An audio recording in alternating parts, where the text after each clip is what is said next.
Three stories dominated AI this month. On the surface, they have nothing to do with each other. The European Union delayed the toughest part of its AI law.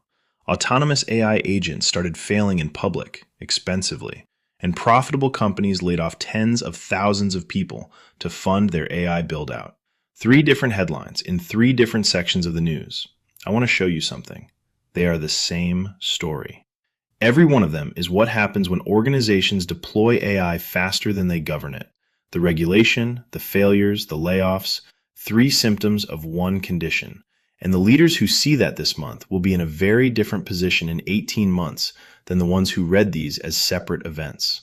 Let me take them one at a time and then show you the thread. Start with the regulation, because it produced the most misunderstood headline of the month. On May 7th, the European Union reached a provisional agreement on what it's calling the digital Omnibus. The practical effect? The obligations for high-risk AI systems, the AI that makes hiring decisions, credit decisions, and risk assessments, were supposed to take effect on August 2nd, 2026. They've now been pushed to December 2nd, 2027. For high-risk AI embedded in regulated products, the date moves to August 2028. The reason was competitiveness. Germany and France led the pressure, arguing the timelines would slow European companies against American and Chinese firms. And there was a legitimate technical point underneath it. The standards and guidance companies need to actually comply don't fully exist yet. You can't penalize an organization for failing to meet a standard that hasn't been written. Here's how a lot of executives read that headline. We have more time. The pressure is off. We can slow down. That reading is a mistake, and it's the kind of mistake that ends up in a deposition. Three things did not change when that date moved.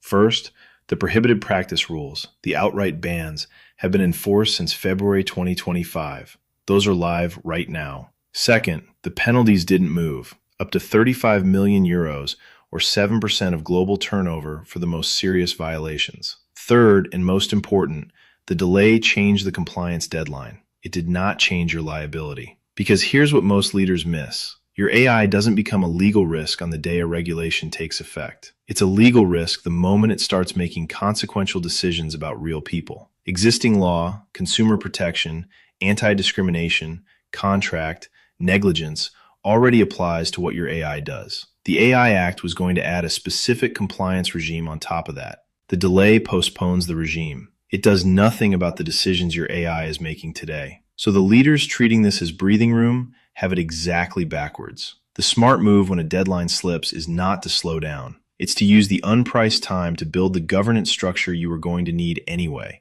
before an incident forces you to build it under far worse conditions. The delay is a gift only to the organizations that use it. For everyone else, it's just a longer runway toward the same cliff. Which brings me to the second headline, and it's the one that makes the first one concrete. This year, organizations rushed autonomous AI agents into production. Agents that don't just answer questions but take actions. Book the travel, move the money, resolve the ticket, and the failures arrived on schedule. In January, Air Canada's autonomous booking agent rebooked more than 1,200 passengers onto incorrect flights during a weather disruption. Not a chatbot giving a wrong answer, an agent taking a wrong action, at scale, in minutes, across more than 1,000 people, before any human was in the loop. And that's not an outlier. Analysts now project that roughly 40% of agentic AI projects will be scrapped by 2027. The reasons aren't mysterious. Organizations underestimate the cost of running agents at scale, the security surface they open up, and the organizational change required to use them well. Here's the part most people skip, because it complicates the easy story. The same research shows disciplined adopters are getting real returns. 88% of early agentic adopters report positive ROI, against 74% for broader generative AI. So the technology works. The agents are capable. The difference between the 88% who win and the 40% who fail is not the model. It's the governance around the model. Look at what the serious infrastructure players shipped this month. NVIDIA published a system for verified agent skills, cataloging, scanning, and signing the external capabilities an agent is allowed to call, so you know what your agent can actually do. Anthropic shipped self-hosted sandboxes and secure tunnels so enterprises can keep sensitive data and tool execution inside their own security perimeter. Read those announcements carefully. They are not about making agents smarter. They're about making agents governable, visible, bounded, accountable. The frontier labs are building exactly the controls the failing 40% didn't have. An autonomous agent is the purest test of governance there is.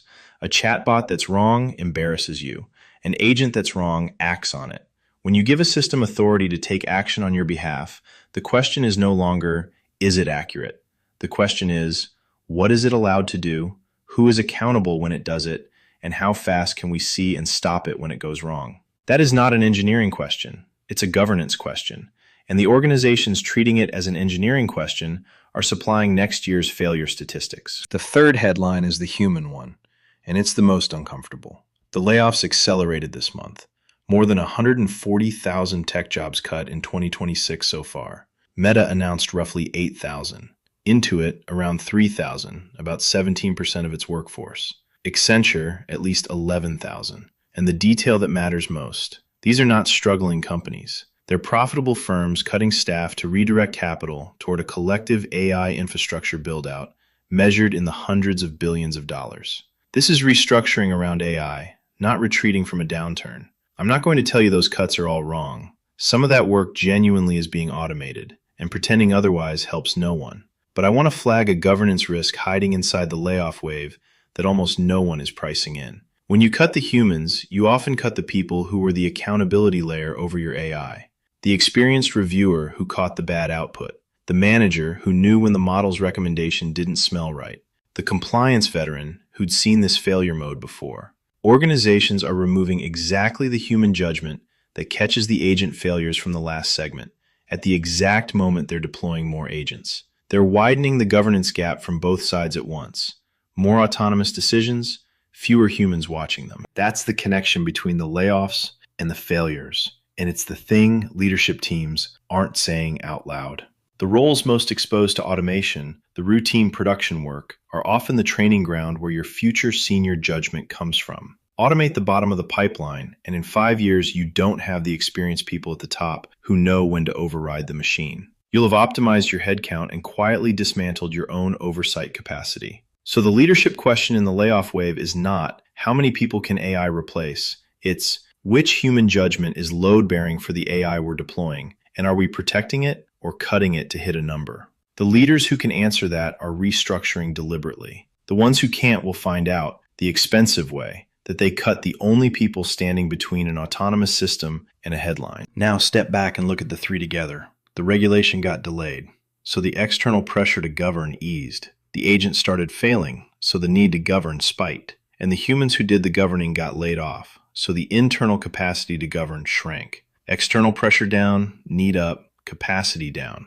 That's the actual state of AI governance in most enterprises right now, this month, and it is not a stable position. Every one of these stories is the same story. AI is not primarily a technology problem for leadership. It's a governance problem. The technology works. What's missing is the structure that makes AI decisions visible, accountable, and auditable, and a human leadership layer with the judgment to maintain it. That's the whole thesis of the Sentinel Leader, and it maps directly onto these three headlines. Visibility.